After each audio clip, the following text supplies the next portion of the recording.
சூர்யா சொன்னதும் அறைக்கு வந்து அவனது அறையை கூட்டியவள் நிமிர்ந்து கூட சூர்யாவை பார்க்கவே இல்லை. அவ்வளவும் திமிர், ராட்சசி என்று பிரியாவை மனதில் திட்டினான். அவனது வீல் சேரை உட்கார்ந்தபடி நகர்த்திவிட்டு, ஹேய், இங்க உள்ள வந்து பாருடி, எவ்வளவு அழுக்கு இருக்குன்னு, வா இங்க வந்து கிளீன் பண்ணு என்றான். அவள் கூட்டி துடைப்பதால் புடவை முந்தானையை இழுத்து சொருகியிருந்தாள். அந்த யூனிஃபார்ம் புடவை நல்ல அடர்த்தியான நீல நிறம் என்பதால் ஜாக்கெட்டுக்கும் இன்ஸ்கட்டுக்கும் இடையில் அவளது வெள்ளை வெளேர் என்ற இடுப்பு தெரிய அதை கவனித்துக் கொண்டிருந்தவனுக்குள் சொல்ல முடியாத உணர்வு எழுந்தது. மேலும் புடவையை இழுத்து சொருகி இருந்ததால் அவள் கால்கள் வாழைத்தண்டு போல் மின்னியது. அவள் காலையிலிருந்து வேலை செய்ததால் அவள் உடலில் வியர்வை பெருகி அவளது ஜாக்கெட் முழுவதையும் அது நினைத்திருந்தது. அவள் தன்னருகில் வந்து மாப் போடவும் அவள் அழகிலும் அந்த வியர்வை வாசனையிலும் 6 வருடங்களுக்கு முன் அவளுடன் இருந்த அந்த ஒரு நாள் அவன் நினைவிற்கு வந்து அவனை படாத பாடுபடுத்தியது. மேலும் பொறுக்க முடியாமல் அவளை சட்டென்று பிடித்து இழுத்தான். அவள் உடலை இறுக அணைத்து கழுத்தில் முகம் புதைத்தவன் அவனது கைகள் அவளின் வெற்றி இடையை பலமாக அழுத்தியது. வலி தாங்க முடியாமல் அவனை விலக்க வந்த கைகளை இறுக பிடித்து அவளது பின்பக்கத்தில் அவளது கையை வைத்து அழுத்த அந்த உணர்வில் பிரியாவிற்கு மூச்சே முற்றியது. அவனது உதடுகள் அவளது கழுத்து மார்பு என இறங்க பிரியாவின் உணர்வுகளும் பேயாட்டம் ஆடியது. அவளால் மட்டுமே எழுந்த உணர்வுகளை கட்டுப்படுத்த முடியாமல் பிரியாவை ஆட்கொண்டான் சூர்யா. முதலில் விடுபட நினைத்த பிரியா இப்போது அவன் கைகளில் நெகிழ ஆரம்பித்தாள். மேலே என்ன நடந்திருக்குமோ? திடீரென்று கதவு தட்டப்பட்டவும் முதலில் சுயநினைவுக்கு வந்த சூர்யா அவளை விட்டு விலகினான். கதவு தட்டப்பட்டு உள்ளே வந்த நிலாவை பார்த்து அதிர்ச்சி அடைந்தான் சூர்யா. திடீரென்று சூர்யா விலகியதால் பேலன்ஸ் தவறி விழப்போனவளை இடையை பிடித்து தாங்கி பிடித்து நிறுத்தினான் சூர்யா. பிரியாவையும் சூர்யாவையும் இந்த நிலையில பார்த்த நிலாவிற்கு ரொம்பவுமே பேரதிர்ச்சியா இருந்தது. சூர்யாவையும் பிரியாவையும் மாறி மாறி ஒரு நிமிஷம் பார்த்துக்கிட்டே இருந்தவ பிறகு எதுவுமே பேசாம மௌனமா அறையை விட்டு வெளியேறினா. காருக்குள் வந்து அமர்ந்த நிலாவிற்கு கண்களில் கண்ணீர் ஆறாக பெருகியது. நிலா தன்னை இந்த கோலத்தில் பார்த்து விட்டாலே அவளுக்கு இப்போது எப்படி இருக்கும், என்ன நினைப்பாள் தன்னை பற்றி என்ற குற்ற உணர்வில் தவித்து போனவன் திரும்பி பிரியாவை பார்த்து முறைத்தான். எல்லாம் உன்னால வந்த தனடி, இப்போ உனக்கு திருப்தியா, சந்தோஷமா? பாவி, என் நிலாவை கஷ்டப்படுத்தியே என்று அவளை பிடித்து தள்ளிவிட்டான்.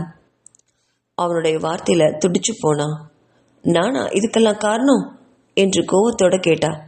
ஆமாண்டி, நீதான் காரணம். 6 வருஷத்துக்கு முன்னாடி நான் வேண்டான்னு தூக்கி போட்டுட்டு போனல்லடி, அப்படி போக வேண்டியது தானே. என் வாழ்க்கையில மறுபடியும் வந்து என் குடும்பத்தை செப்படி சதிச்சிட்டியே. உன்னெல்லாம் பாவம் பார்த்து வேலைக்கு வச்சேனே, என்ன சொல்லணும் என்று ஆத்திரத்தோட சொன்னான். அவனைவே வெறுத்து போய் பார்த்துட்டு இருந்தா பிரியா. பிறகு எதையுமே பேசாம மௌனமா அறையை விட்டு வெளியேறினான். இவன் வாழ்க்கை கேட்டதுக்கு தான் தான் காரணமா? அவன் சொன்ன வார்த்தையில துடிச்சு போனான். ஜடம் மாதிரி சாயங்காலம் 5 மணி வரைக்கும் இடுபொடிய வேலை செஞ்சுவேன். மதியம் சாப்பிடாம இருந்தனால தலை வேற சுத்துச்சு.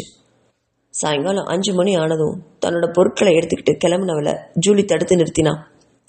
பிரியா, உனக்கு இன்னும் 1 மணி நேரம் வேலை இருக்குன்னு சார் சொல்ல சொன்னாரு என்றார். ஓ, என்ன வேலை என்று கேட்டவள் கிட்ட வேலையை சொன்னான். ஒரு பெருமிச்சோட அந்த வேலைகளும் தொடர்ந்து செஞ்சா பிரியா. கொஞ்ச நேரத்திலேயே அவ மாப் போடுற இடத்துக்கு வந்த சூர்யா, ஆமா, உன்னை கூட்டிட்டு போக உன்னோட ஆசை காதலன் என் ஆஃபீஸ் வாசல்ல தவம் கிடக்கிறான் போல இருக்கு என்று குத்தி பேசினான். ஐயோ ஷியாம்! அப்பதான் அவளுக்கு ஷியாமோட நினைவே வந்துச்சு. ஐயோ, அவனை 5 மணிக்கே வர சொன்னேனே என்று நினைச்சவ மாப் போட்டுட்டு இருந்த அந்த குச்சியை அப்படியே கீழே போட்டுட்டு அலுவலகத்தை விட்டு வெளியே ஓடினான். ஷியாமோட காருக்கு பக்கத்துல வந்து நின்னவளுக்கு மூச்சு வாங்குச்சு. புரியாம அவளை மேலும் கீழும் பார்த்தவாறு காரை விட்டு கீழே இறங்கின ஷியாம் அவளது கிழிந்த உடையை பார்த்துட்டு, ஏய் இது என்ன அலங்கோலம் பிரியா என்று பொறுக்கவே முடியாமல் கேட்டான். அவளுடைய உடையை பார்த்து கீழே குனிஞ்சவ, அதை விடுங்க ஷியாம், எனக்கு இங்கே 6 மணிக்கு தான் வேலை முடியும், நீங்கள் கிளம்புங்க, எனக்காக நீங்கள் காத்துட்ருக்க வேண்டாம், நான் பஸ்ஸு பிடிச்சி வந்துடுறேன் என்றாள். அதெல்லாம் ஒன்றும் தேவையில்லை, எவ்வளோ நேரமானாலும் பரவாயில்ல, நான் வெயிட் பண்ணுறேன், நீ வேலையை முடிச்சுட்டே வா, சேர்ந்தே வீட்டுக்கு போகலாம் அப்படின்னு எவ்வளோ சொல்லியும் ஷியாம் கிளம்பவே மறுத்ததுனால மறுபடியும் வந்து தன்னோட வேலையை தொடர்ந்தா பிரியா. அவள் வந்ததும், டேங்கப்பா, உங்களோட காதல் நாடகத்தில் என்னோட அலுவலக கட்டிடமே இடிஞ்சு விழுந்துடும் போல இருக்கு, அப்படி என்னம்மா என்கிட்ட இல்லாதது உனக்கு அவன்கிட்ட இருக்கு என்று நக்கல் பேச்சோட கேட்டவனை நிமிர்ந்து கூட பார்க்காம தான் வேலையை தொடர்ந்து செஞ்சான். அவளையே பார்த்துட்டு இருந்தவன் அவகிட்ட எந்த பதிலும் வராம போனதுனால, ராட்சசி பதில் சொல்றாப்பா என்று எரிஞ்சு விழுந்துட்டு போனான். வெளியில கார்ல காத்துட்டு இருந்த ஷியாமுக்கு இருப்பே கொள்ளல. சூர்யா கிட்ட இதை பத்தி கேட்டே ஆகணும்னு ஒரு உந்துதல். காரை பார்க் பண்ணிட்டு நேரா சூர்யாவை தேடி அவனோட அறைக்கே போனான் ஷியாம். அவனை பார்த்ததும் ஆச்சரியமா ஒற்றை புருவத்தை மட்டும் தூக்கி வியப்போட பார்த்தவன், ஆமா என்ன மச்சான், உனக்கு என் நினைவெல்லாம் இருக்கா? என் ஆஃபீஸில் ஒரு பொண்ணை பார்த்ததும் உனக்கு நான் இருக்கிறதே தெரியல போல இருக்குன்னு நினச்சேன் என்று நக்கலா சொன்னவன் ஷியாம் இன்னும் நின்றுட்டே இருக்கிறத பார்த்து, என்னடா நிற்கிற, வா வந்து உட்காரு என்றான். ஷியாம் வந்து உட்கார்ந்ததும், சொல்லுடா என்ன விஷயமா என்னை பார்க்க வந்த என்று கேட்டான். பிரியாவுக்கும் உனக்கும் அப்படி என்னதான்டா பிரச்சனை, அவளை ஏன்டா இந்த பாடுபடுத்துற என்று கேட்ட ஷியாம் கிட்ட, ஏன் அந்த மகாராணி உன்கிட்ட எதுவுமே சொல்லலையா, நம்ப முடியலையே என்று கேட்டு அவனை பார்க்கவும் ஒரு வினாடி ஷியாம் தலை குனிஞ்சான். சூர்யா, எனக்கு தெரிஞ்சு பிரியா மேல எந்த தப்பு இருக்கிறதா தெரியல, நீதான் அவகிட்ட சொல்லாம காணாம போயிட்ட, அதுக்கு அவ என்னடா பண்ணுவா என்றதும் கொதித்து எழுந்தான் சூர்யா. இதை யார் சொன்னது உனக்கு, அந்த ராட்சசியா? உனக்கு ஒன்று தெரியுமா, அவளை சென்னையிலும் ஊட்டியிலும் எவ்வளோ தேடினேன்னு, அவள் காலேஜ் வாசலில் தவம் கிடந்தேன், பைத்தியம் பிடிச்ச மாதிரி சுத்தினேன், கடைசியில் அவளை பற்றி தெரிஞ்சு அவளை பார்க்க ஓடினேன், ஆனால் அவங்க அம்மா என்ன சொன்னாங்க தெரியுமா என்று சொன்னவன் கண்களில் கடந்த கால நினைவுகள் அலைமோதுச்சு. அன்னைக்கு அவளை ஆட்டோவில் ஏற்றி விட்டு அனுப்புனதுக்கப்புறம் தன்னோட உடம்பு சரியில்லாத அம்மாவை பார்க்க வந்தவன் அதிர்ந்து போனான். படுக்கையில் ரத்தமாக வாந்தி எடுத்துட்டு மயக்கத்தில் இருந்தா. அவளை அப்படியே அள்ளி போட்டுக்கிட்டு பக்கத்தில் இருந்த மருத்துவமனைக்கு கூட்டிகிட்டு போனான். அங்கே மருத்துவர் சொன்ன செய்தி அவனுக்கு பேரதிர்ச்சியாக இருந்தது. தன் அம்மாவுக்கு கேன்சர் முற்றிய ஸ்டேஜ், இன்னும் சில மாதங்கள் மட்டுமே உயிரோட இருப்பான்னு சொன்னதும் தாங்க முடியாமல் அழுதான் சூர்யா. பிறகு மருத்துவர் சென்னையில் உள்ள மருத்துவமனைக்கு ஒன்றுக்கு சிபாரிசு பண்ண அங்கே அவனோட அம்மாவை அழைச்சிட்டு போனான். அங்கே சில மாதங்களில் தன்னோட தாயை இழந்தான் சூர்யா. மறுபடியும் ஊட்டிக்கு வந்தவன் பிரியாவை தேடி கம்ப்யூட்டர் சென்டருக்கு போனான். ஏன்னா அங்கே பிரியாவோட தோழி கோதை இன்னமும் அங்கே தான் இருக்கா. அவகிட்ட கேட்டா பிரியா பற்றி தெரிஞ்சுக்கலான்னு நினச்சி போனான். அவன் எதிர்பார்த்தபடியே அங்கிருந்த கோதை பிரியா சென்னை கல்லூரியில் ஒன்றில் படிக்கிறதா சொன்னான். அந்த கல்லூரி பெயரை குறிச்சுக்கிட்டு மறுபடியும் சென்னைக்கே போனான். அங்கே கல்லூரியில் போய் விசாரிச்சப்போ பிரியா டிசி வாங்கிட்டு போயிட்டதா சொல்ல மறுபடியும் ஊட்டிக்கு வந்தவனுக்கு பொறுமையெல்லாம் எல்லை மீறிச்சு. நேராக அவளோட வீட்டுக்கே போனான். அங்கே அவளோட அம்மாவையும் அப்பாவையும் நேரில் சந்திச்சான். அவனை வேண்டா வெறுப்பா வரவேற்று சோஃபாவில் உட்கார வச்ச தனி காய்ச்சலத்தை ஒதுக்கி அந்த வீட்டை சுற்றி முத்தியும் பார்த்தான் சூர்யா. பிரியா எங்கே இருப்பா? அவளை பார்த்தே எத்தனை மாதம் ஆயிடுச்சு. அவளை ஒரு தடவையாவது பார்த்தாதான் நல்லா இருக்கும்னு நினச்சபடி வீட்டை சுற்றி பார்த்த சூர்யாவை தவறாக புரிஞ்சுக்கிட்ட தனி காய்ச்சலம். என்ன வீட்டை வச்ச கண்ணை வாங்காமல் பார்த்துக்கிட்டே இருக்க? இதுக்கெல்லாம் ஆசைப்பட்டு தானே என் பொண்ணு கிட்ட காதல் வசனம் பேசி அவளை ஏமாத்தின என்றார். அந்த வார்த்தைகளை தாங்கவே முடியாத சூர்யா, சார் வார்த்தைகளை பார்த்து பேசுங்க, நான் பிரியாவை உண்மையாக நேசிக்கிறேன், உங்கள் பணம் சொத்து எனக்கு எதுவும் வேண்டாம், எனக்கு பிரியா மட்டும் போதும் என்று சொன்னவன் கிட்ட இப்படியெல்லாம் பேச உனக்கு வெக்கமால? அப்படி பிரியா மட்டும் போதும்னு நினைக்கிறவனுக்கு அவளை தொட்டு பார்க்கணுங்கிற ஆசை எப்படிரா வரும்? உன்னால தான் இன்னைக்கு என் பொண்ணோட வாழ்க்கையை பாழா போச்சு, அவள் வாழ்க்கையை இழந்தே நிற்கிறா தெரியுமா உனக்கு என்றார் தனிகாச்சலம். சூர்யா ஒன்றுமே புரியாம அவரை பார்த்தான். அப்படி ஒன்றுமே தெரியாத மாதிரி பார்த்த சூர்யாவை, என்னடா நான் சொன்னது ஒன்றுமே புரியாத மாதிரி நடிக்கிற, என் பொண்ணை நீ தொடவே இல்லையா என்று கேட்டதும் ஒரு வினாடி பழைய நினைவில் குற்ற உணர்வில் தலை குனிஞ்சான். அடுத்த வினாடியே தலை நிமிர்ந்து பேசினான். இங்கே பாருங்க சார், அன்னைக்கு நடந்தது ஒரு விபத்து. அதை நாங்கள் வேணும்னே திட்டம் போட்டு பண்ணலை, ஒரு உணர்ச்சி வேகத்தில் நடந்தது. அதுக்காக நான் மனப்பூர்வமாக உங்ககிட்ட மன்னிப்பு கேட்டுக்கிறேன். ஆனால் அதுக்காக பிரியாவை நான் காதலிக்கவே இல்லைன்னு உங்களால் சொல்ல முடியுமா என்று சொன்னவன் கிட்ட, ராஸ்கல், பண்ணுற தப்பெல்லாம் பண்ணிட்டு இப்போ என்கிட்ட நியாயம் பேசிட்டு நிற்கிறியா? நீ பண்ண தப்பால பாதிக்கப்பட்டது யார் தெரியுமாடா? என் பொண்ணு பிரியா. அவள் இப்போ கர்ப்பமாக இருக்கா. அவளை இந்த நிலைமைக்கு ஆளாக்கிட்டு நீ 2 மாசமா காணாமல் போயிட்ட. அப்படிப்பட்ட நீ காதலை பற்றி பேசுறியா? நான் ஒன்றும் காதலிக்கு எதிரில்லடா. என் பொண்ணை காதலிக்கிறேன்னு சொல்லி முறைப்படி வந்து பொண்ணு கேட்டிருந்தா கண்டிப்பாக உனக்கு என் பொண்ணை திருமணம் பண்ணி வச்சிருப்பேன். ஆனால் நீ தவறான வழியில் என் பொண்ணை கர்ப்பமாக்கிட்டு அவளை ஏமாத்திட்டு போயிட்டியே என்றதும் தான் தாமதம். சூர்யாவிற்கு அவர் பேச்சில் மூச்சு கூட விட முடியல. என்னது, என் பிரியா கர்ப்பமா? என்னாலையா? என் குழந்தை பிரியாவோட வயிற்றுலையா என்று பெரும் தவிப்பாக எண்ணியவன் அவர் காலில் சாஷ்டாங்கமாக அப்படியே விழுந்தான். சார் ப்ளீஸ், நான் என் பிரியாவை பார்க்கணும். என் குழந்தைய என்கிட்ட கொடுத்துருங்க சார் ப்ளீஸ் என்றான். அதுக்கு கொஞ்சம் கூட இறங்காத தனி காய்ச்சலம் அவனை எட்டி ஒரு உதவித்தார். உன்னை போன்ற பொறுக்கியோட குழந்தைய என் மகள் வயிற்றில் வளர விடுவேன்னு நினச்சியாடா? அதை கலைக்க போகிறேன் என்றார் ஒரு வக்ர சிரிப்போட. அதை கேட்டு துடிச்சு போனான் சூர்யா. நீங்கள் அப்படி கரு கலைக்க ஒரு நாளும் என் பிரியா சம்மதிக்கவே மாட்டான் என்று ஆத்திரத்தோட சொன்னவனை பார்த்து பயங்கரமாக சிரிச்சாரு தனிகாய்ச்சலம். டேய், பிரியா என் பொண்ணுடா. அவள் உன்ன மாதிரி பிச்சைக்கார பையனோட குழந்தையெல்லாம் வயிற்றுல சுமக்க ஒரு நாளும் அனுமதிக்கவே மாட்டான். அவளுக்கு நான் கரு கலைப்பு பண்ணத்தான் போகிறேன். அவளுக்கு என்னை மாதிரியே ஒரு பெரிய பணக்கார பையனா, நல்ல பையனா, என்னோட ஸ்டேட்டஸ்க்கு தகுந்த மாதிரி கல்யாணத்தை ஜாம்னு பண்ணி வைக்கத்தான் போகிறேன் என்று சவால் விட்டார். இவங்க பேசுனதெல்லாம் பிரியாவோட அம்மா மாதவி கைகளை பிசைஞ்சபடி ஒரு ஓரத்தில் நின்று கவனிச்சுக்கிட்டே இருந்தா. உடனே அவகிட்ட ஓடி போய் அவளுடைய காலில் விழுந்தான் சூர்யா. அம்மா, நீங்களும் ஒரு பொண்ணு தானே, தயவு செஞ்சு என்னையும் பிரியாவையும் பிரிச்சிடாதீங்க, என் குழந்தைய கலைச்சிடாதீங்க அப்படின்னு சொல்லி கதறினான். அவனை எழுப்பி விட்ட மாதவி, ஓ வயசு என்ன சூர்யா என்று கேட்ட மாதவிக்கு பதில் சொல்லாமல் தலை குனிஞ்சான். அதிகபட்சம் 24 வயசு இருக்குமா? என் பொண்ணுக்கு 18 கூட முடியல. இந்த நிலைமையில திருமணம், குழந்தைன்னு வச்சுக்கிட்டு உங்களால் என்ன பண்ண முடியும்? ஏதோ அன்னைக்கு உங்களுக்குள்ள இருந்த சின்ன வயசு, அதில் தப்பு நடந்து போச்சு. அதில் அதிகமாக பாதிக்கப்பட்டவ என் பொண்ணு பிரியாதான்னு புடவை முந்தானியை வாயில் வச்சுட்டு அழுதா. ஆனால் அதை சரி செய்ய வேண்டிய நிலைமையில தான் நாங்கள் இருக்கோம். எங்களுக்கு எங்கள் பொண்ணோட வாழ்க்கை ரொம்ப முக்கியம் சூர்யா. நீ இனிமேல் அவள் வாழ்க்கையில் தலையிடாத, தயவு செஞ்சு போயிடு என்றாள். அதை கேட்ட தனிகாச்சலமும், ஏய் மாதவி, இந்த பிச்சைக்கார பையன்கிட்ட போய் கெஞ்சி நிற்கிறியே என்று கோபமாக சொன்னவர் அவனுடைய சட்டை காலரை பிடிச்சு தரத்தரன்னு இழுத்து போய் வெளியில் போய் தள்ளி விட்டார். இனி இந்த வீட்டு பக்கம் வந்துடாத என்று கோபமாக சொன்னபடி கதவை வேகமாக இழுத்து தாள் போட்டார். அதுக்கப்புறம் வந்த நாட்களில் சூர்யாவுக்கு பைத்தியமே பிடிச்சிடும் போல இருந்தது.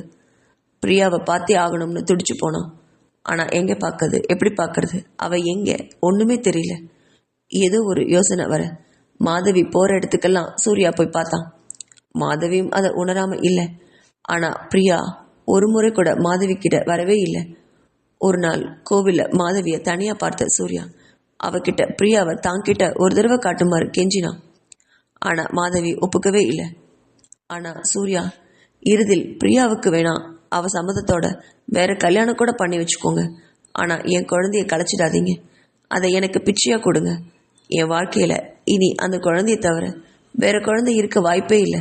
என்ன உங்கள் கணவர் சொன்னது போல் ஒரு பிச்சைக்காரனை நினச்சிக்கோங்க. உங்ககிட்ட இப்போ கையேந்தி நிற்கிறேன். என் குழந்தைய என்கிட்ட பத்திரமா கொடுத்துடுங்க. அதுக்கப்புறம் பிரியாவோட கண்ணிலேயே நான் பட மாட்டேன். அவள் வாழ்க்கையில் நான் வரவே மாட்டேன்னு கெஞ்சினான் சூர்யா. மாதவிக்கு அவன் கெஞ்சிறதை பார்த்து என்ன தோணுச்சு? சரிதான்ப்பா, உன் ஃபோன் நம்பரை கொடுத்துட்டு போ. பிரியாவுக்கு குழந்தை பிறந்ததும் சொல்கிறேன். இந்த கோயிலுக்கு வந்து குழந்தைய கொடுக்குறேன், வாங்கிக்கோ என்றாள். அதை கேட்ட சூர்யாவுக்கு ரொம்ப சந்தோஷமாக இருந்தது. ஆனால் தன்கிட்ட ஃபோன் இல்லையே அப்படின்னு சொன்னதும் மறுநாளே சூர்யாவை அதே கோயிலுக்கு வர வச்சு அவன் கையில் ஒரு செல்ஃபோனை கொடுத்தா மாதவி. இந்தா, இதை வச்சுக்கோ, குழந்தை பிறந்ததும் நான் உனக்கு கூப்பிடுறேன், ஆனால் அதுக்கப்புறம் நீ பிரியாவோட வாழ்க்கையில் நீ வரவே கூடாது என்றாள். அதற்கு முழு மனதோட சந்தோஷமா சம்மதிச்சுட்டு போனான் சூர்யா. சரியா 5-6 மாசம் கழிச்சு மாதவி சூர்யாவோட அலைபேசிக்கு கூப்பிட்டா. தன் குழந்தைய பார்க்க போற சந்தோஷத்துல கோயிலுக்கு போனான் சூர்யா. அங்க மாதவி வெள்ளை கலர் துவாலையில குழந்தைய சுத்தினபடி அவன் கையில கொடுத்தப்போ சூர்யாவோட ரத்தமே உறைஞ்சு போச்சு. சூர்யாவோட மார்பில் இருந்த அதே பெரிய மச்சம் இப்போ அவனுடைய குழந்தைக்கும் இருந்துச்சு. அது மட்டும் இல்ல, பிரியாவோட வலது தோல்லையும் ஒரு பெரிய மச்சத்தை பார்த்துருக்கான். அதே மாதிரி இப்ப இருக்கிற இந்த குழந்தைக்கும் மச்சம் இருக்கு. பிரியாவும் சூர்யாவோட காதலுக்கு அடையாளம் தான் இந்த குழந்தைங்கிறதுக்கு இதை விட வேற ஆதாரம் வேணுமா அப்படின்னு நினைச்சவனுக்கு கண்கள்ல கண்ணீர் பெருகுச்சு. குழந்தைய கையில ஏந்தினவன் துண்டை விலக்கி பார்த்தான். என்ன குழந்தைன்னு அவன் தெரிஞ்சுக்க ஆசைப்பட்டான். அதை கவனிச்ச மாதவி ஆண் குழந்தை என்றால் துண்டை விலக்கி பார்த்த சூர்யா ரொம்பவுமே அதிர்ந்து போனான். ஏன்னா இன்னும் தொப்புள் கொடி அறுத்த காயம் கூட குழந்தைக்கு காயவே இல்லை. பிரியா எப்படி இந்த குழந்தைய இறக்கமே இல்லாம விட்டு பிரிஞ்சா? அவ்வளவு கல் நெஞ்சு காரியா அவள் என்று நினைச்ச மாத்திரத்திலேயே பிரியா மேல முதல் தடவையா ஒரு வெறுப்பு வந்துச்சு. இங்க பாரு சூர்யா, நீ அவ்வளவு கெஞ்சி கேட்டேன்தான் குழந்தைய இங்க கொண்டு வந்து கொடுத்தேன். இல்லாட்டி இந்நேரம் குழந்தைய அநாத ஆசிரமத்தில் சேர்த்திருப்பேன். இனி அடுத்த மாதம் பிரியாவிற்கு அவர் அப்பா பார்த்த பெரிய மாப்பிள்ளை பணக்கார பையனோட கல்யாணம் நடக்க போகுது.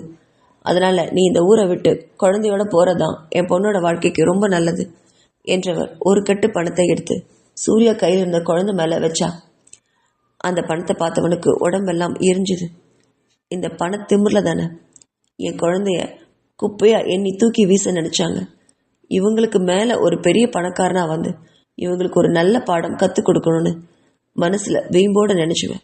பணத்தை எடுத்து மாதவி கிட்டேயே திருப்பி கொடுத்தான். என் குழந்தைய காப்பாத்த எனக்கு தெரியும் என்றவன் அன்னைக்கு ரயில ஏறி ஊரை விட்டு கிளம்பினான் சூர்யா. அன்னைக்கு நடந்ததெல்லாம் இன்னைக்கு சொல்லிட்டு தலை நிமிர்ந்து ஷியாம பார்த்தான். அப்படின்னா உன்கிட்ட இருக்கிற குழந்தை சித்தார்த் என்று அதிர்ச்சியான குரல்ல கேட்ட ஷியாம் கிட்ட மௌனமா தலையாட்டினான். ஆமா, சித்தார்த் எனக்கும் பிரியாவுக்கும் பிறந்த குழந்தை என்றான். அப்போ நிலா என்று கேட்டதும் சூர்யாவோட முகம் இறுகி போச்சு. நிலா என்னோட உயிர், என்னோட உலகம், என்னோட வாழ்க்கை என்று அவன் இறுகிய குரல்ல கோவமா சொன்னதும் அதுக்கு மேல நிலாவை பத்தி எதுவுமே பேசாம அவனை விட்டு மௌனமா வெளியேறினான். கீழே காருக்கு வரும்போது பிரியா தன்னோட சுடிதாருக்கு மாறி ஷியாம தேடி வரவும் சரியா இருந்தது. பிரியா நடந்து வர்றத தன் காருக்கு பக்கத்தில் நின்று பார்த்துக்கிட்டே இருந்தான் ஷியாம். இவளுக்கு 5 வயசுல தனக்கு ஒரு குழந்தை இருக்கிறது தெரிஞ்சா என்ன ஆவா? பாவம், இவளுக்கு எவ்வளோ பெரிய துரோகம் நடந்திருக்குன்னு நினைச்சவன் ஒரு வினாடி திடுக்கிட்டான். ஒருவேளை பிரியா தாங்கிட்ட நடிக்கிறாளோ, அவள் மனம் ஒப்பிதான் குழந்தையை கொடுத்திருப்பாளோன்னு நினைச்சவன் சேச்சே, பிரியா அப்படியெல்லாம் செஞ்சிருக்கவே மாட்டான். அவ அப்படிப்பட்டவளே இல்லை. எங்கோ ஏதோ தப்பு நடந்திருக்கு, என்னன்னு கண்டுபிடிக்கணும். அதுக்கப்புறம் தான் பிரியா கிட்ட உண்மையை சொல்லணும்னு நினைச்சான். பிரியா ஷாமுக்கு பக்கத்தில் வந்ததும் என்ன ஷியாம், பலமான யோசனை, போலாமா, ரொம்ப லேட் ஆயிடுச்சு அப்படின்னு சொல்லவும் உடனே நினைவுக்கு வந்து போலாம் பிரியா என்று அவளை கார்ல அமர்த்திக்கிட்டு வண்டியை ஸ்டார்ட் பண்ணான் ஷியாம். காரை ஓட்டியபடியே வந்த ஷியாமுக்கு பெரும் யோசனையாவே இருந்துச்சு. இப்போ பிரியா கிட்ட உண்மையை சொன்னாலும் அது வேஸ்ட் அப்படின்னு நினைச்சான். சூர்யா கிட்ட பிரியா அவனை தேடி அன்னைக்கு அலைஞ்சதா சொன்னாலும் அவன் நம்ப மாட்டான்.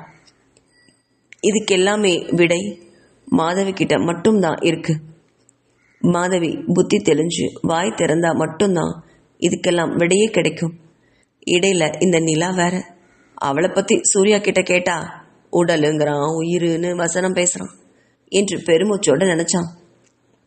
ஆனா பிரியா ஹாஸ்பிட்டல்ல உன் அம்மாவை போய் பார்த்தியே, டாக்டர் என்ன சொன்னாங்க என்று பிரியா கிட்ட திரும்பி கேட்டவன் கிட்ட ஒரு ஆழமா பெருமூச்சு விட்டபடி என்ன சொல்வாங்க ஷியாம், ஏதோ ஒரு பெரிய அதிர்ச்சியா, அதான் என் அம்மா இப்படி ஆயிட்டாங்கன்னு சொன்னாங்க என்றவள் தன் அம்மா வரைஞ்ச ஓவியம் பத்தி சொல்ல அதிர்ச்சியில காரை சடன் பிரேக் போட்டு நிறுத்தினான் ஷியாம். என்ன சொன்ன, குழந்தையோட படமா என்று கேட்ட ஷியாமை புரியாம பார்த்தபடி ஆமா, ஒருவேளை அது என்னோட சின்ன வயசு ஓவியமா கூட இருக்கலாமே என்று டாக்டர் சொன்னாங்க. என்றதும் குழப்பத்தோட மறுபடியும் வண்டி எடுத்தான் ஷியாம். எதையோ யோசிச்சபடி காரை வீட்டுக்கு விட்டுட்டு பிரியாவை வீட்டில் இறக்கி விட்டான். பிறகு காரை மறுபடியும் ஸ்டார்ட் பண்ணி ஹாஸ்பிட்டலுக்கு கொண்டு போனான். அங்கே பெரிய டாக்டரை பார்த்துட்டு மாதவியை பார்க்க போனான். அங்கே ஒரு கட்டில் ஒரு மூலையில் எங்கேயோ பார்த்தபடி உட்கார்ந்துட்டு இருந்த மாதவியை பார்த்தவாறே அவன் கட்டில் பக்கத்தில் ஒரு நாற்காலியை இழுத்து போட்டு உட்கார்ந்தான். அம்மா என்றபடி அவனுடைய கையில் தன்னோட கையில் வச்சுக்கிட்டான். நீங்கள் செஞ்ச ஒரு தப்பு உங்கள் பொண்ணோட வாழ்க்கையில் எந்த அளவுக்கு பாதிச்சிருக்கு தெரியுமா? தனக்குன்னு ஒரு குழந்தை பிறந்திருக்குன்னு கூட அவளுக்கு தெரியல. பாவம், அன்னைக்கு அவளுக்கு அப்படி என்னதான் நடந்துச்சு? அது எப்படி பிரியாவுக்கே தெரியாமல் குழந்தை பிறக்கும்? அப்படி எப்படி முடியும்? இதெல்லாம் நீங்கள் சொன்னால் வந்தால் தெரியும். நீங்கள் எவ்வளோ நாளைக்கு இப்படியே இருக்க போகிறீங்க என்று வருத்தத்துடன் கேட்ட அவனுக்கு மாதவி கிட்டேருந்து எந்த பதிலும் கிடைக்கல. கொஞ்ச நேரத்திலேயே பெருமூச்சு விட்டபடி கிளம்பினான் ஷியாம். வீட்டுக்கு வந்த நிலாவுக்கு மனம் சொல்லவே முடியாத வேதனையில புழுங்கியது. சூர்யா எப்படி இப்படி இன்னொரு பொண்ணுக்கிட்ட தவறா நடந்துக்கிறான்? அவனுக்கு தன்னை பிடிக்கலையா? அவனுக்காக இத்தனை வருஷம் காத்துட்டு இருந்தேனே, இப்போ என்னோட நிலைமை என்ன ஆகும்னு நினைச்சு மனம் துவண்டு போனா நிலா. சித்தார்த்தோட பள்ளியில இன்னைக்கு பெற்றோர் தினம் வருதான். அதுக்காக பெற்றோர்கள் தங்கள் குழந்தைகளுக்காக சில ஆக்டிவிட்டி பண்ணணுமா? முந்தைய தினம் அதை பற்றி சூர்யா கிட்ட பேசவே மறந்துட்டா. அதனால தான் இன்னைக்கு அலுவலகத்தில் போய் பேசலாம்னு அங்கே போனான். அங்கே பிரியா சூர்யாவோட நிலையை பார்த்து அதிர்ந்து போனான் நிலா. சூர்யாவை அந்த கோலத்தில் பார்த்தவளை வீட்டுக்கு வந்து சூர்யா பின்னாடியே வந்து சமாதானம் பண்ணுவான்னு நிலா எதிர்பார்த்தா. ஆனால் அவனும் வரவே இல்லை. மதிய உணவுக்கு எப்போவுமே உணவு எடுத்துகிட்டு போகிற நிலா அதுக்குமே போகலை. அதுக்காக சூர்யாவுக்கு ஃபோன் பண்ணி கேட்பான்னு நினச்சான். அவன் அதுவும் பண்ணலை. ஆனால் அதிலுமே அவளுக்கு ஏமாற்றம் தான். சூர்யா சில நாட்களாக ஏதோ மாறி தெரிவதா நிலா நினச்சிட்டு இருந்தது. வீண் போகவே இல்லை. இப்போ என்ன பண்ணுறது? இத்தனை வருஷம் சூர்யா மட்டும்தான் தனக்குன்னு நினச்சிட்டு இருந்தோமே. ஒருவேளை நாம் சூர்யாவுக்கு தாம்பத்திய சுகம் கொடுக்காதனால அவன் வேற பொண்ணை தேடி போயிட்டானோ? இல்லையே. ஆனால் அவன் கூட வாழ மாட்டேன்னு நானா சொன்னேன்? அவன் தானே இப்போதைக்கு எதுவும் வேண்டான்னு சொன்னான். அவனே வேண்டாம்னு சொன்னதுனால தானே நிலாவும் அவனை இத்தனை வருஷம் தொல்லை பண்ணாமல் இருந்தா. என்ன வேண்டாம்னு சொன்னவன் அந்த பிரியாவை தேடி போறான்னா என்னை விட அவனுக்கு அவளை தானே பிடிச்சிருக்கு என்று நினைத்த நிலாவுக்கு கண்களில் நீர் வந்தது. அலுவலகத்தில் ஷியாம் கிட்ட நடந்து சொன்னதும் சூர்யாவுக்கு மனசில் ஏதோ பாரம் இறங்கின மாதிரி இருந்தது. இனி அடுத்து நிலாவை சம்மதிக்க வைக்கணும், நிலாவை சமாளிக்கணும். அவனுக்கு நல்லா தெரியும் நிலா வீட்டில் இந்நேரம் அழுதுட்டு இருப்பான்னு. அவள் முகத்தை பார்த்து இனி எப்படி பேசுறதுன்னு தெரியாமல் குழம்பி போய் அப்படியே உட்காந்துட்டு இருந்தான். வழக்கமாக மத்தியானம் சாப்பாடு கொண்டு வர்றவ இன்னைக்கு அதையும் கொண்டு வரல. அப்படின்னா நிலா ரொம்பவுமே கோவமாக இருக்கான்னு தானே அர்த்தம். பின்ன அவளுக்கு கோவம் வராதா இப்படி ஒரு துரோகத்தை பார்த்து? என்ன, தன் கணவன் தன் முன்னாடி இன்னொரு பொண்ணை தொட்டா பாவம் அவளுக்கு எப்படி இருக்கும்? இப்போ அவளை என்னன்னு சொல்லி சமாதானம் பண்ணுறது? தனக்காகவும் தன் குழந்தைக்காகவும் அவள் வாழ்நாளையே தியாகம் பண்ணிட்டு உட்கார்ந்துட்டு இருக்கா. இத்தனை வருஷம் எனக்காக காத்துட்டு இருக்கிறவளை நான் எப்படி ஏமாற்ற முடியும்? எல்லாம் இந்த ராட்சசி பிரியாவால் வந்தவன. பாவி, இவன் மட்டும் தான் வாழ்க்கையில் மறுபடியும் வராமல் இருந்திருந்தா இந்நேரம் என் மனசை சமாதானம் பண்ணிட்டு நிலா கூட வாழ ஆரம்பிச்சிருப்பேனே. ராட்சசி மறுபடியும் வந்து என்னோட மனசையும் வாழ்க்கையும் கெடுத்துட்டாலே. இவளை நினைச்ச மனசு, இவளை தொட்ட கைகள் மற்ற பெண்களை நினைக்கவோ தீண்டவோ மறுக்குதே. இப்போ என்ன பண்றதுன்னு நினைச்சபடி அலுவலகத்தில் ரொம்ப நேரம் உட்கார்ந்தான். அப்போ அரைக்கதவு தட்டியபடி உள்ள வந்த பியூன், சார் ரொம்ப ரொம்ப லேட் ஆயிடுச்சே, நீங்க இன்னும் வீட்டுக்கு கிளம்பலையா என்று தயக்கத்தோடு கேட்டதும் தான் கடிகாரத்தில் மணியவே பார்த்தான். மணி இரவு 9ன்னு காட்ட அதிர்ந்து போனவன், சாரி பாபு, ஏதோ வேலை வந்துட்டேன் என்றவன் உடனே கிளம்பினான். வீட்டுக்கு அவன் வரும்போது நிலா குழந்தைய அணைச்சபடி படுக்கையில் படுத்துட்டு ஏதோ ஒரு நாவலை படிச்சுட்டு இருந்தா. அவளை தலை நிமிர்ந்து கூட பார்க்காம அவளை பார்க்க வெக்கப்பட்டவன் அமைதியாக போய் குளிக்க போனான். அவன் வரும்போது குழந்தை சித்தார்த் நல்லா தூங்கியிருந்தான். சூர்யா, நீங்கள் சாப்பிட்ருக்க மாட்டீங்கன்னு நினைக்கிறேன், வாங்க சாப்பிடலாம் என்று மெல்லிய குரல்ல நிலா கூப்பிட, இல்லை நிலா, எனக்கு வேண்டாம், எனக்கு பசிக்கல என்றான். நானும் காலையிலேருந்து ஒன்றும் சாப்பிடவே இல்லை சூர்யா, எனக்கு ரொம்ப பசிக்குது, ப்ளீஸ் வாங்க 2 பேரும் சேர்ந்து சாப்பிடலாம் என்றாள். உடனே ஐயோ அவ இன்னுமா சாப்பிடாம காத்துட்ருக்கா என்று பரிதவிச்சு போனவன் வானிலா என்று சொல்லிட்டு போய் டைனிங் டேபிளில் உட்கார்ந்தான். அங்கே அவளுக்கு சப்பாத்தியும் குருமாவையும் ஊத்துனவ அவளும் எடுத்து வச்சுக்கிட்டு சாப்பிட்டா. 2 பேரும் அதுக்கப்புறம் ஒரு வார்த்தை கூட பேசாம அமைதியாக சாப்பிட்டாங்க. பிறகு நிலா மெதுவாக பேச ஆரம்பிச்சா. சூர்யா, சாப்பிட்டு முடிச்சதும் கொஞ்ச நேரம் நம்ம மனசை விட்டு பேசலாமா? மேலே மொட்டை மாடிக்கு போகலாம் வாங்க என்றதும் சூர்யா வேற வழி இல்லாமல் நிலாவை தொடர்ந்து போனான். அவன் அங்கே போய் ஒரு நாற்காலியில் உட்காரவும் நிலா பக்கத்து நாற்காலியில் உட்கார்ந்தபடி, சொல்லுங்க சூர்யா, அந்த பிரியாவுக்கும் உங்களுக்கும் அப்படி என்ன தொடர்பு என்று கேட்டவள் கிட்ட. ஒன்றும் இல்லை நிலா, இன்னைக்கு ஏதோ தப்பு தெரியாமல் நடந்துருச்சு, இனி இது மாதிரி நடக்காது, ப்ளீஸ் என்னை நம்பு, நீ இதை நினச்சிட்டே மனசை போட்டு குழப்பிக்காத, என்ன ஆனாலும் நான் உன்னை விடவே மாட்டேன் நிலா என்று வாக்குறுதி கொடுத்தான். என் உயிரை கொடுத்தாவது நான் உன்னை காப்பாற்றுவேன் என்றான். அதை கேட்டு விரக்தியாக சிரிச்சா நிலா. இதை பாருங்க சூர்யா, வாக்குறுதி வேற வாழ்க்கை வேற. எப்போ நான் இருக்கும்போது இன்னொரு பொண்ணை நீங்கள் தொட்டிங்களோ அப்போவே நமக்குள்ள எல்லாம் முடிஞ்சிருச்சு தானே அர்த்தம் என்று கண்களில் நீரோடு சொல்ல சூர்யா பதறி போனான். அப்படியெல்லாம் பேசாத நிலா, நான் உன்னை எப்போவுமே விடவே மாட்டேன் என்று அழுத்தமாக சொன்னவன் கிட்ட, அது இருக்கட்டும் சூர்யா, நான் கேட்ட கேள்விக்கு பதில் சொல்லுங்க, அந்த பிரியா உங்களுக்கு யாரு? அவளுக்கும் உங்களுக்கும் அப்படி என்ன சம்பந்தம்? திடீர்னு அந்த பொண்ணத்தோட வாய்ப்பே இல்லை நீங்க என்று கேட்டவள் கிட்ட எதுவும் பேசாம தலை குனிஞ்சான். சூர்யா ப்ளீஸ் என்கிட்ட எதையும் மறைக்காதீங்க என்று கெஞ்சவும் பிரியாவுக்கும் தனக்கும் நடந்த எல்லா விஷயத்தையும் சொன்னான். அதை கேட்டு ரொம்பவே அதிர்ந்து போன நிலா, மை காட், அப்போ சித்தார்த் அவன் பிரியாவோட குழந்தையா என்று அதிர்ச்சியோட கேட்டவள் கிட்ட ஆமாம்னு தலையசைச்சான்.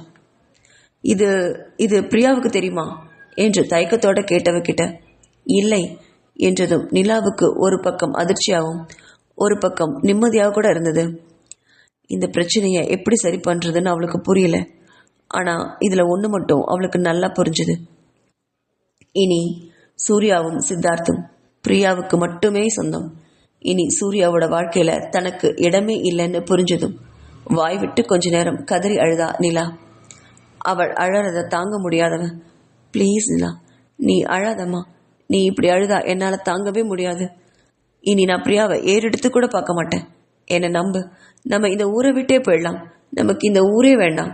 அவள் என் பக்கத்தில் இருந்தால் தானே அவகிட்ட நான் போகிறேன், அவளை மறக்க முடியாமல் தவிக்கிறேன். அவளை நான் பார்க்கவே இல்லைனா நான் அவளை நினச்சி கூட பார்க்க மாட்டேன், ப்ளீஸ் நிலா என்றதும் அவனை நிமிர்ந்து பார்த்தவன், உங்கள் மனசாட்சியை தொட்டு சொல்லுங்க சூர்யா, இந்த கடந்த 5 வருஷமா அந்த பிரியாவை நீங்கள் பார்க்காம தானே இருந்தீங்க, ஆனால் இந்த வருஷத்தில் அவளை நீங்கள் மறந்துட்டீங்களா? சொல்லுங்க சூர்யா, அவளை மறந்துட்டு என் கூட நீங்கள் வாழ்ந்துட்டீங்களா என்று கேட்டதும் பதிலே சொல்ல முடியாமல் தலை குனிஞ்சான்.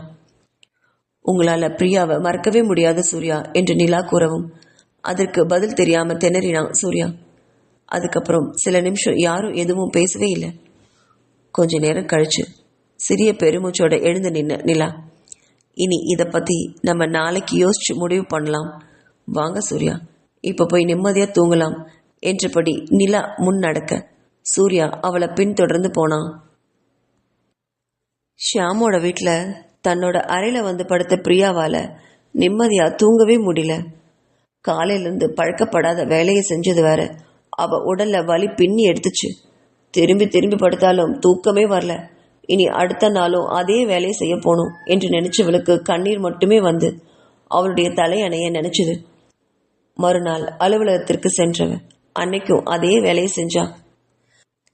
ஆனா என்ன ஒரு அதிசயம், சூர்யா அவளை கூப்பிடவே இல்லை. ஏன்னு யோசிச்சவளுக்கு எளிதா விடையும் கிடைச்சது. காரணம், சூர்யாவோட மனைவி நிலாவா தான் இருக்கணும். நேற்று அவங்கள அந்த நிலையில பார்த்த நிலா வீட்டில் போய் சும்மா அமைதியாவா இருந்திருப்பா? கண்டிப்பா சூர்யாவை வாங்குன்னு வாங்கியிருப்பா, கேள்வி கேட்டிருப்பா. 2 பேருக்குள்ளேயும் இந்நேரம் பிரச்சனையும் வந்திருக்கும். அதனால தான் இன்னைக்கு சூர்யா அவளை திரும்பி கூட பார்க்கல போல இருக்கு என்று வருத்தப்பட்டவள் அதிர்ச்சியானா. அடைச்சி வெக்கம் கேட்ட மனசு, அவன் தொடலையே பார்க்கலையேன்னு ஏங்குது பாரு என்று அவள் தலையில் அவளை கொட்டி கொண்டா. அவன் தன் பக்கம் திரும்பி பார்க்காம இருக்கிறது நல்லதானேன்னு கொஞ்சமாவது என் மனசு நினைக்குதா? என்ன கன்றாவி மனசோ என்று தன்னையே திட்டிட்டு மாப் போட்டுட்டு இருந்தா பிரியா. என்னதான் தன்னோட மனதை சமாதானம் பண்ணிக்கிட்டாலும் அவனை நினைச்சு அவளுடைய மனசு தவிச்சதெனவோ உண்மை. அடுத்து வந்த நாட்களும் இப்படியே போக அவ சூர்யாவை பார்க்கவே இல்லை. அதனால எதையோ இழந்தது போல ரொம்ப டல்லா இருந்தா பிரியா. அதை கவனிச்ச ஷியாம், என்னாச்சு பிரியா, ஏன் இப்படி டல்லா இருக்க, வேலை ரொம்ப ஜாஸ்தியா என்று கேட்டான். தன் மனசுல இருக்கிறத மறைச்சு, ஒன்றும் இல்லை ஷியாம், என்னவோ என் அம்மாவை நினைச்சு மனசு தவிக்குதுன்னு சமாதானமா சொன்னான். இப்படியே ஒரு வாரம் போச்சு. ஒரு நாள் திடீர்னு சூர்யா கூப்பிடுறதா சொல்லி ஜூலி சொல்லிவிட்டு போனான். சூர்யாங்கிற பெயரை கேட்டதும் அவன் மனசு சின்னதா ஒரு துள்ளல் போட்டுச்சு.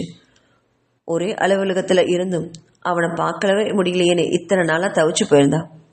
இன்னைக்கு அவனை ஆசை தீர பார்க்கலாங்கிற சந்தோஷத்தோட அவனுடைய அரை கதவை தட்டிக்கிட்டு உள்ள போனவ ஒரு வினாடி அதிர்ந்து போய் நின்னா.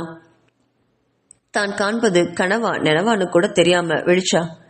ஏன்னா சூர்யாவோட சுழல் நாற்காலியில உட்கார்ந்துட்டு அவளைவே பார்த்துட்டு இருந்தவ நிலா. நிலாவை சூர்யாவோட இடத்துல பார்த்தவளுக்கு மூச்சு திணறியது. அங்கேயே நின்றுட்டு பிரியாவை மேலும் கீழும் பார்த்த நிலா, ஹலோ மிஸ் பிரியா, எவ்வளோ நேரம் அங்கே நின்று என்னை ரசிச்சுட்டு இருக்கிறதா உத்தேசம்? கொஞ்சம் உள்ள வந்தீங்கன்னா நம்ம பேசலாமே என்றாள் நக்கலோட. தொண்டையில இருந்த எச்சில மிடர் விழுங்கியவாறு மெல்ல அவளுக்கு எதிரில் வந்து நின்னா.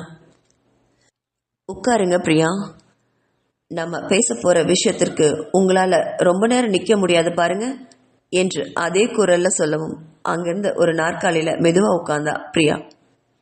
அவ உட்கார்ந்ததும், அப்புறம் பிரியா, நீங்க எப்படி அடுத்தவங்க புருஷன் மேல ஆசைப்பட்டு மற்றவங்க வாழ்க்கைய பாழடிக்கிற பெண்ணா என்று ஒரு மாதிரி குரலை கேட்கவும் அதிர்ந்து போனவ, ப்ளீஸ் அப்படியெல்லாம் பேசாதீங்க நிலா, நான் எந்த தப்பும் பண்ணவே இல்லை, சூர்யா தான் என்கிட்ட என்று திக்கி திணறி பேசவும் அவளை ஒரு கை தூக்கி அவளுடைய பேச்சை நிறுத்த சொன்னான். ஆம்பளைங்க ஆசைப்பட்டா பொண்ணுங்க கட்டுப்பாடு இல்லாம நடந்துக்க கூடாதுன்னு உங்க வீட்டில் உங்களுக்கு சொல்லித் தரலையா பிரியா என்று ஒரு மாதிரி குரலை கேட்கவும் பிரியாவோட முகம் ரத்தமா சிவந்து போச்சு. அவமானத்துல தலை குனிஞ்சா. அவளுக்கு நிலாவை தலை நிமிந்து பார்க்கவே கேவலமா இருந்தது. நிலாவை பொறுத்த வரைக்கும் பிரியா மற்ற பொண்ணுங்களுடைய கணவனுக்கு ஆசைப்படுறவ. அப்படி அவள் நினைக்கிறது ஒன்றும் தப்பில்லையே அப்படின்னு பிரியாவால இப்போ சொல்ல முடியுமா? அவள் அப்படித்தான்னு நேற்று சூர்யா கூட நடந்ததுலேருந்தே அவளுக்கு தெரிஞ்சிருக்குமே. ஆனா அது உண்மையே இல்லையேன்னு நினைச்சுவேன். கொஞ்ச நேரம் மௌனத்துக்கு அப்புறம் மெதுவா தலை நிமிர்ந்து குற்ற உணர்வோடு பார்த்த பிரியா கிட்ட, இதோ பாருங்க பிரியா, தப்பு யார் பண்ணாலும் தப்பு நடந்ததெனவோ உண்மைதானே என்றவளை பார்த்து அவசரமா குறுக்கிட்டா. ப்ளீஸ் நான் சொல்றத நம்புங்க நிலா, எனக்கும் சூர்யாவுக்கும் இடையில எந்த தவறும் நடக்கவே இல்லை, எந்த உறவுமே இல்லை, உங்க வாழ்க்கை கெட்டு போற அளவுக்கு நாங்க நடந்துக்கவே இல்லை என்றால். என்னது, உனக்கும் சூர்யாவுக்கும் இடையில எந்த தவறும் நடக்கலையா? உங்களுக்குள்ள எந்த உறவும் இல்லையா?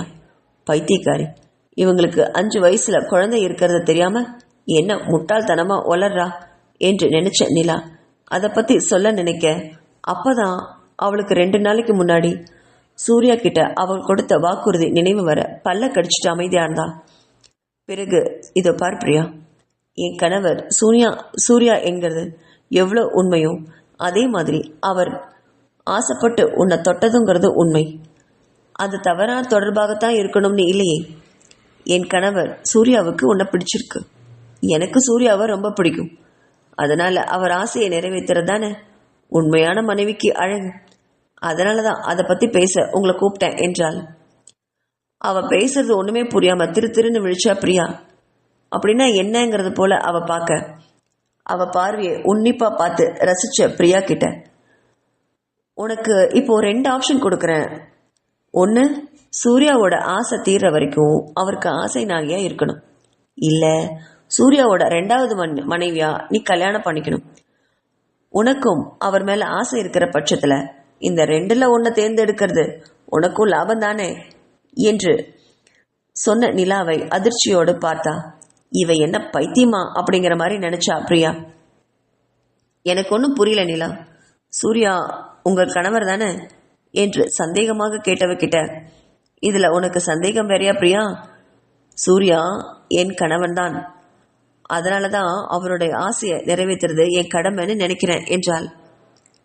நிலா பேசுறத இன்னுமே புரியாம நம்பாம பார்த்த பிரியா, இவ தெரிஞ்சுதான் பேசுறாளா இல்ல வேணும்னே தன்னை வம்பிழுக்கிறாளா அப்படின்னு நினைச்சுவன்.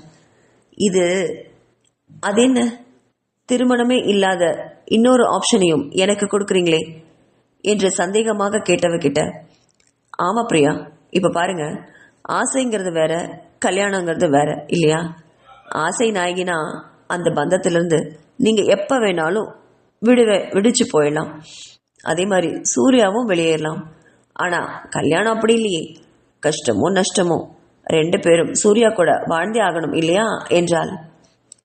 அப்படின்னா நான் கல்யாணம் பண்ணிக்கிட்ட ஒப்புக்கிட்டா நீங்க சூர்யாவை விவாகரத்து பண்ணுவீங்களா என்று சந்தேகமாக கேட்ட பிரியா கிட்ட, நான் ஏன் அவரை விவாகரத்து பண்ணணும்னு திருப்பி ஒரு குண்டை போட்டா நிலா. அவளை ரொம்ப ஆச்சரியமா பார்த்தா பிரியா. ஒரு மனைவி இருக்கும்போது ஆண்கள் இன்னொரு திருமணம் செய்யறது சட்டப்படி குற்றம், அது உங்களுக்கு தெரியுமா தெரியாதான்னு நக்கலா கேட்டா. அதை கேட்டு சிரிச்ச நிலா, ஒரு கணவன் வேறு பெண் மேல ஆசைப்பட்டா அது அந்த மனைவிக்கு பிடிச்சிருந்தா அந்த கணவனுக்கு அவ விருப்பப்பட்டபடி அந்த பெண்ணை கல்யாணம் பண்ணி வைக்கிறது தப்பில்லைங்கிறது என்னோட அபிப்பிராயம் என்றாள்.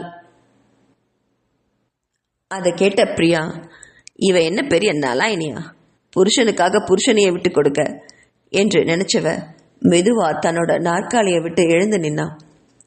நிலா மேடம், நீங்க கொடுத்த 2 ஆஃபருமே எனக்கு வேண்டாம்.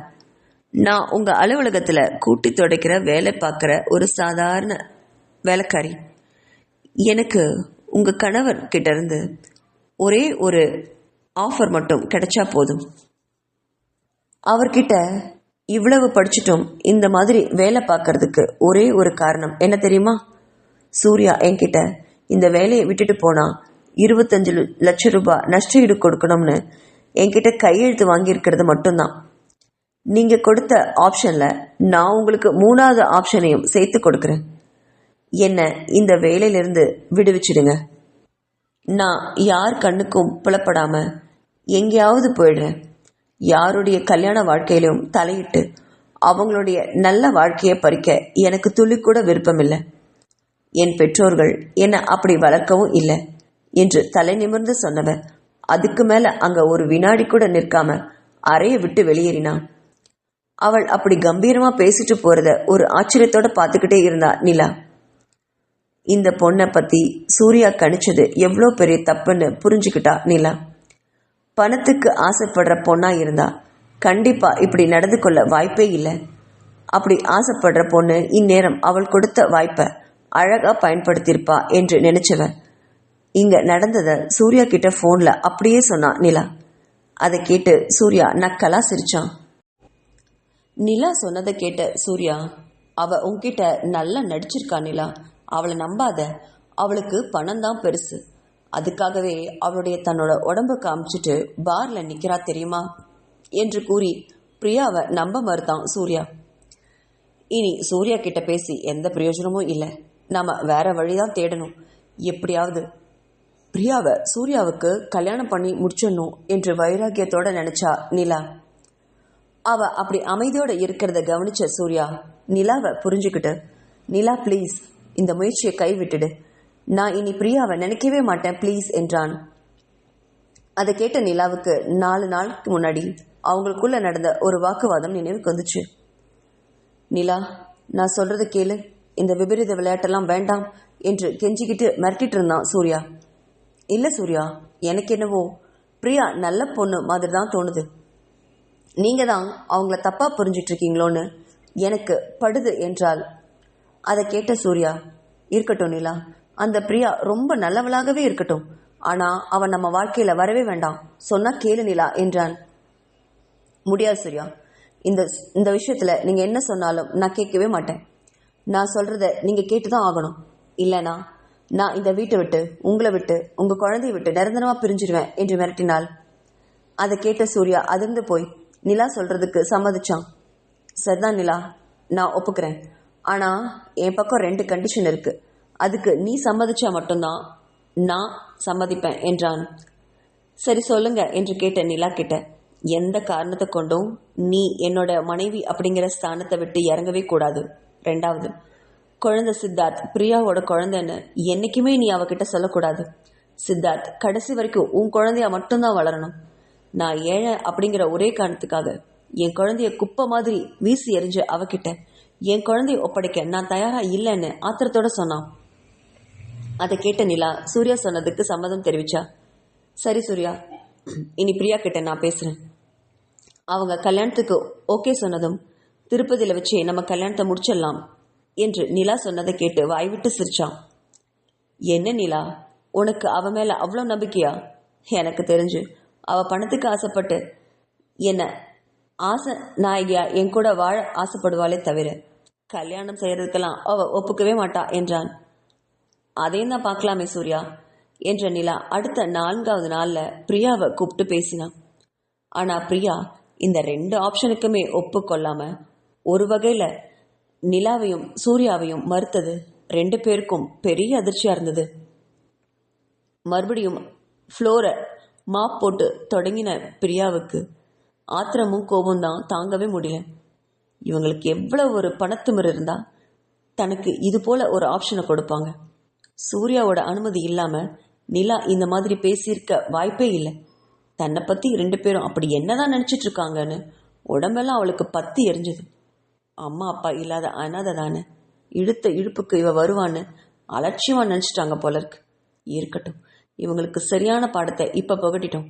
ஆனால் இது பத்தவே பத்தாது. இனியும் அவங்களுக்கு புத்தி வர்றது மாதிரி ஏதாவது பண்ணணும். என்ன பண்ணலான்னு யோசிச்சுட்டே வேலையை தொடர்ந்து செஞ்சா பிரியா.